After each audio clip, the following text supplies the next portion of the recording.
Right. Good afternoon, actually good morning, everyone. Welcome to this press briefing by Ms. Francesca Albanese, the Special Rapporteur on the situation of human rights in the Palestinian territory occupied since 1967. Ms. Albanese is a Special Rapporteur, which, as you know, means that she is independent from the United Nations, and she serves in her personal capacity. She is one of some 70 Special Rapporteurs, independent experts, and working group chairs who are in UN headquarters this month to brief the Third Committee of the General Assembly, the Third Committee being the Social, Humanitarian, and Cultural Committee. So the Special Rapporteur will give brief opening remarks, and then we'll take your questions. Ms. Albanese?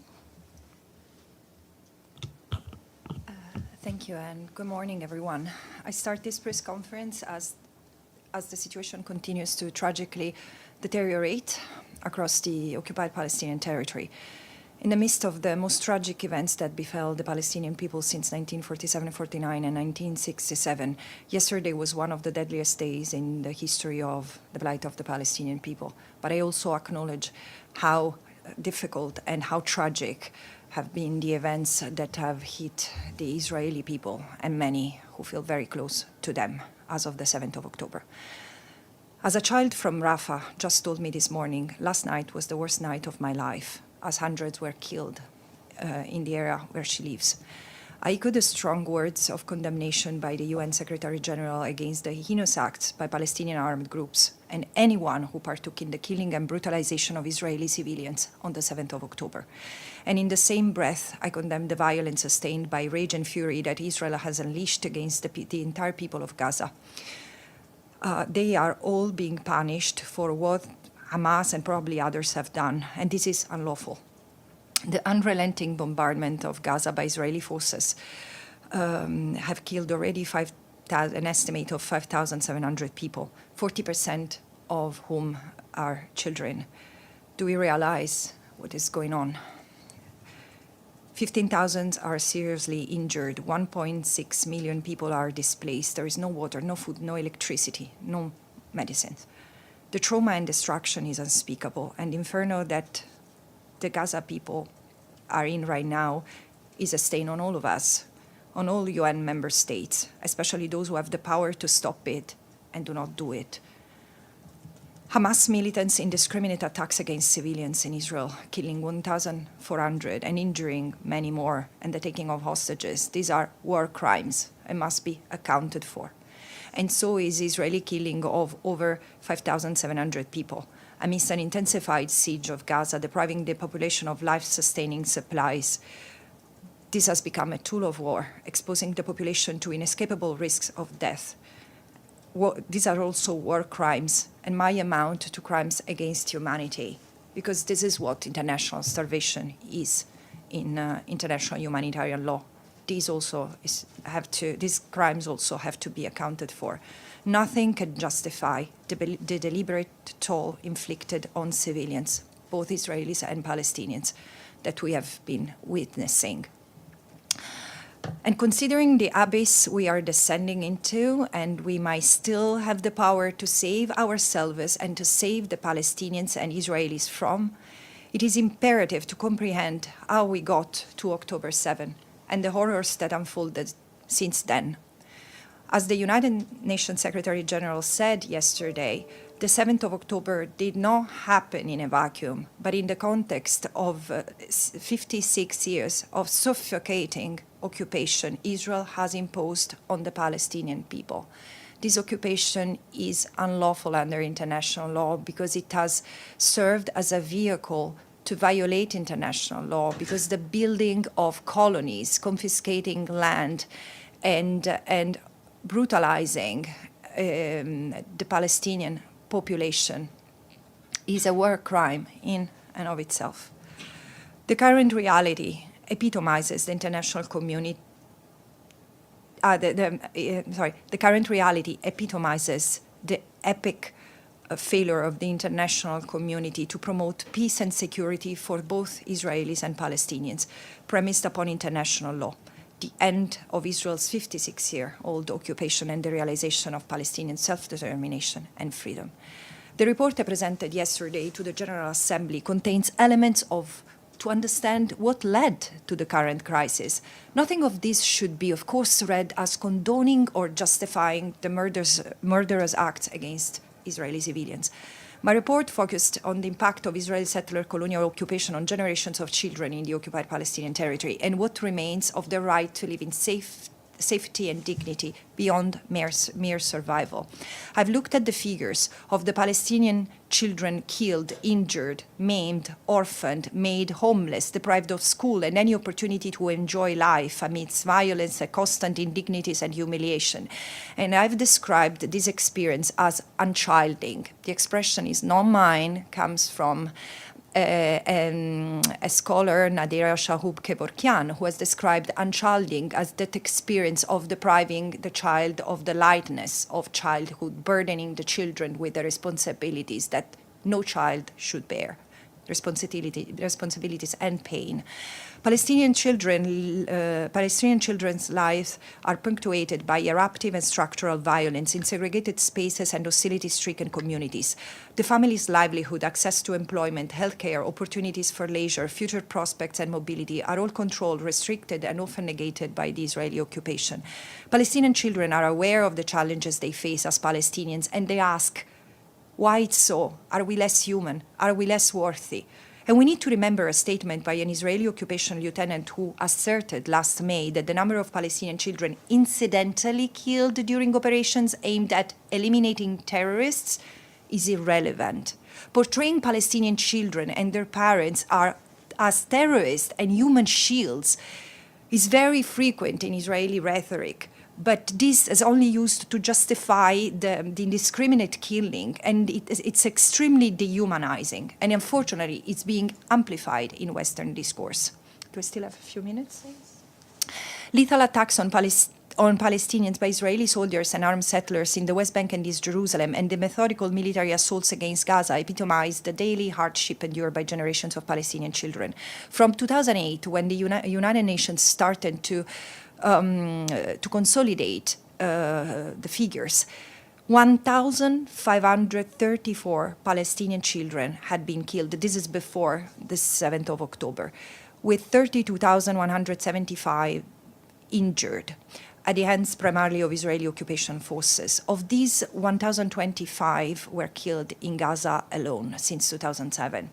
During the same time frame, 25 Israeli kids were also killed, and 524 were injured.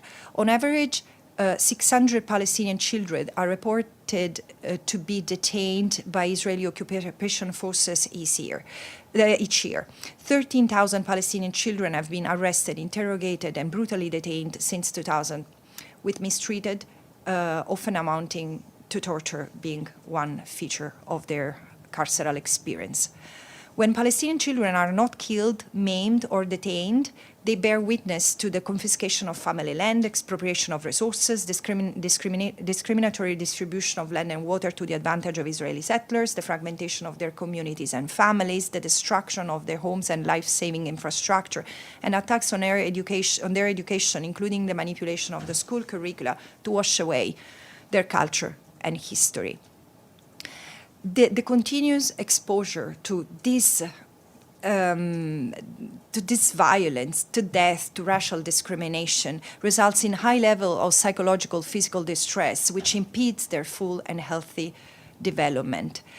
The deterioration of human rights and life in the occupied Palestinian territory lies on the responsibility of the international community that, once again, has failed to uphold international law as the force to reorient politics in the occupied Palestinian territory. And yesterday, I called on the international community, including the International Criminal Court, to end the cycle of impunity and bring justice to all perpetrators of all alleged crimes committed in connection with the 56-year-long occupation. I once again remember the United Nations to use all measures offered by the UN Charter to bring Israel's action in compliance with international law, which includes refraining from contributing to or endorsing Israel's unlawful occupation and the unlawful practices arising thereof.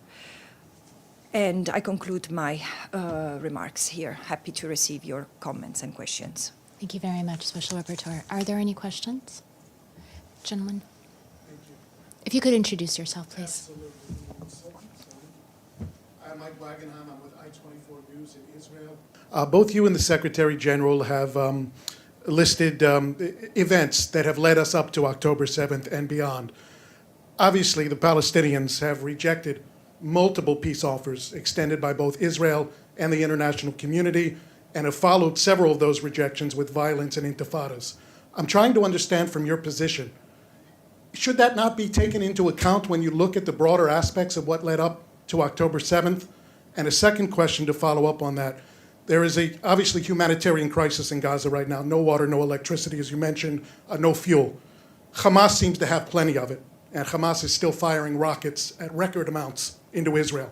I'm trying to understand, as Israel gets blamed for the blockade on Gaza, how all of these rockets, all of these munitions, this massive arsenal that Hamas has unleashed managed to seep through when nothing else can. Thank you. Shall I answer question by question? Thank you so much for being here and for your question, of course. I do think that the political process has failed for many reasons. And I keep on saying the taking of land, because while the peace process was ongoing, Israel was continuing to build colonies. I mean, they have grown in the hundreds since the peace process. How can they ever be admissible and conducive to the realization of an independent Palestinian state? Because each colony epitomizes violence in and of itself.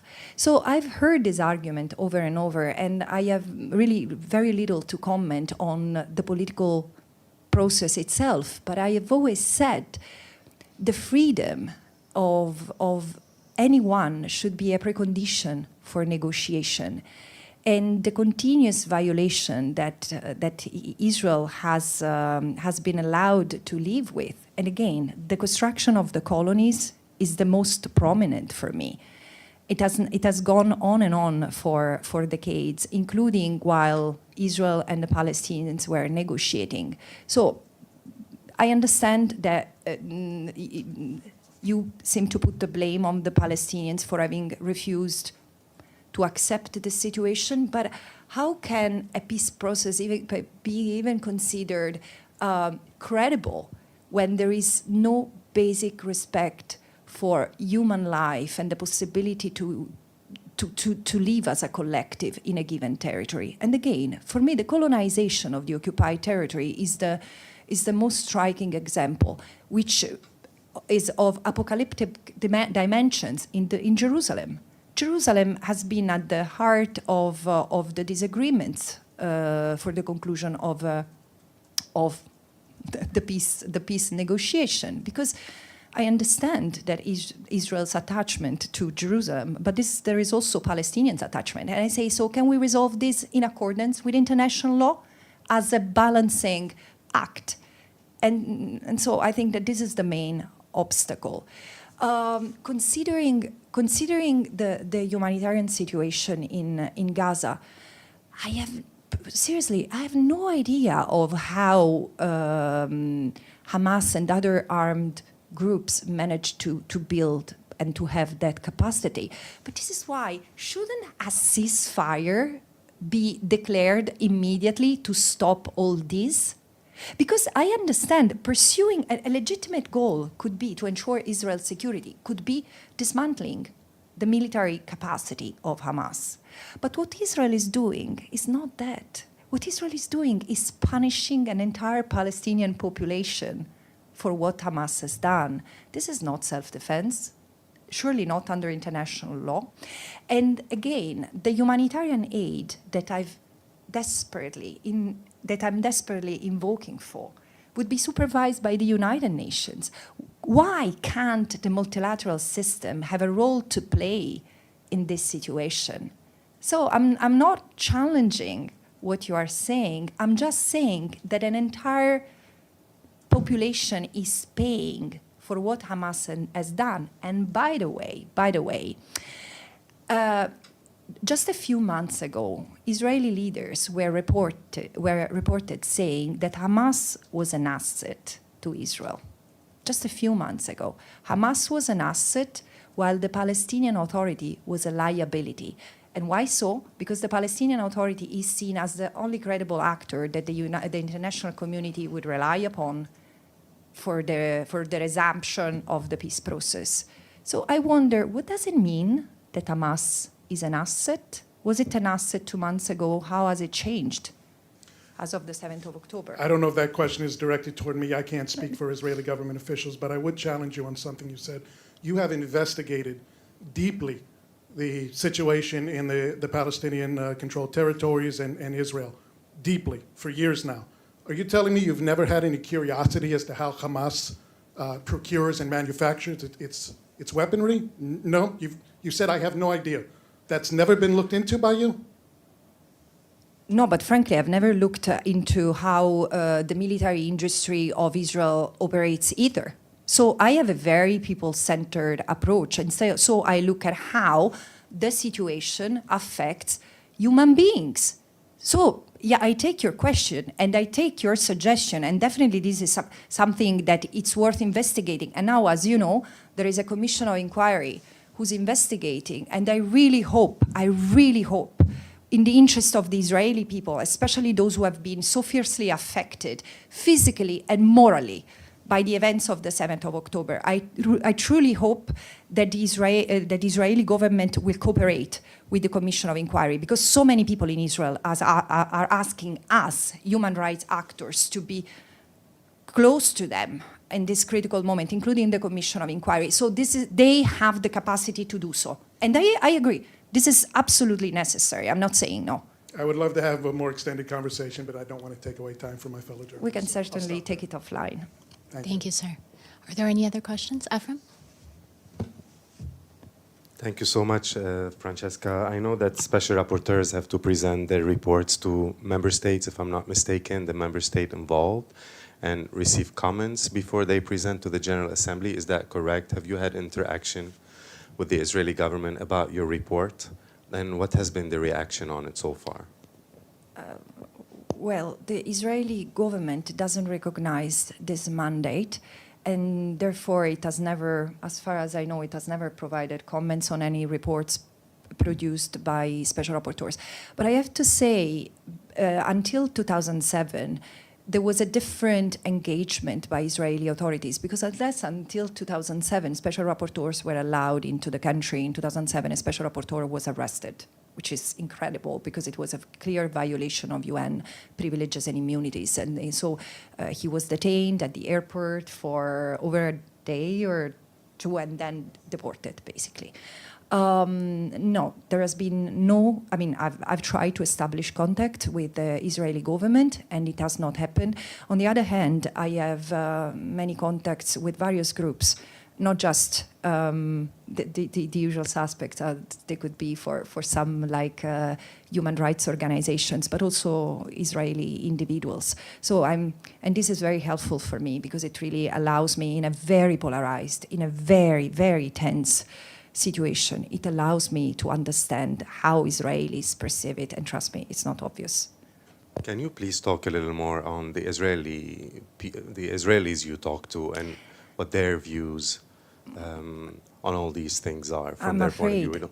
Sure. Look, I'm afraid that the 7th of October have changed a lot, and I'm really sorry to say that, but the Israelis I'm talking to are naturally shaken. I mean, it's very difficult for them because they were personally affected. There were some of the hostages include human rights people who are close to human rights organizations. So you cannot expect people to hold the professional opinions and elevated above their personal tragedies. Certainly not I.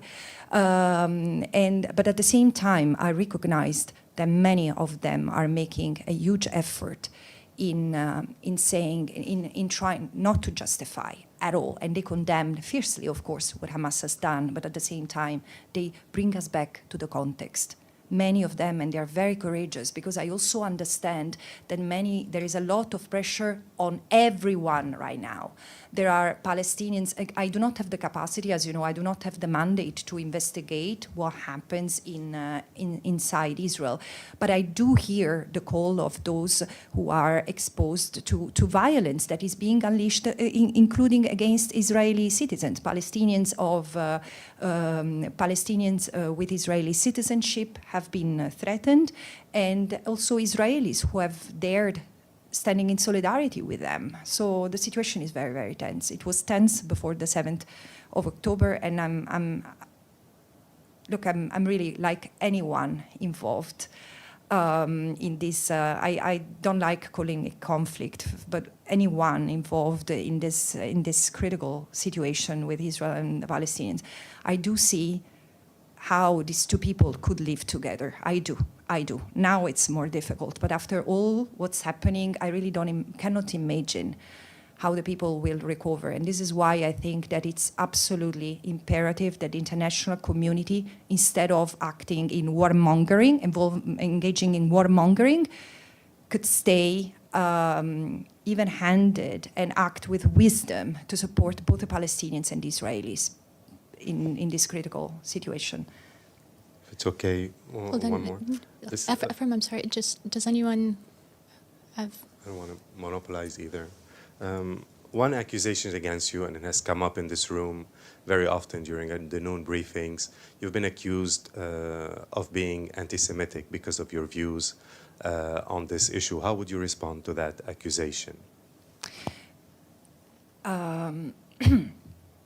Anti-Semitism does exist, and it's real. And we have seen how easy it is to reignite it these very days, because there have been Jewish people, including in this country, targeted because they're Jewish and because they are associated what Israel is doing. And this is criminal and should not happen. And so Palestinians have been targeted because of their Palestinians, including in the diaspora, have been targeted because their association with what Hamas has done, and this is also unlawful. Anti-Semitism is discriminating against a Jew because he or she is a Jew. In this respect, I'm absolutely crystal clear. I'm not an anti-Semite. But I hold critical views on what Israel does as a state, regardless of the religious implications. I mean, this is not what I'm commenting on. I comment on, from a legal perspective, on the performance of the state. Now, some see this as anti-Semitism, but renowned Jewish scholars, experts on anti-Semitism and Judaism and Holocaust studies have clarified how distortive it is, how dangerous it is. And many of them have stood in my defense. So for me, this is enough to say. And again, I mean, frankly, the label of, the anti-Semitic label has been used against any critical voice engaged in this debate. And this is just a way to distract, to deflect the attention from the content that we, human rights community, try to bring forward. Okay. I don't see any more questions in the room, and I don't see any questions online. In that case, let's wrap up. Thank you very much, Special Rapporteur, and thanks to all of you.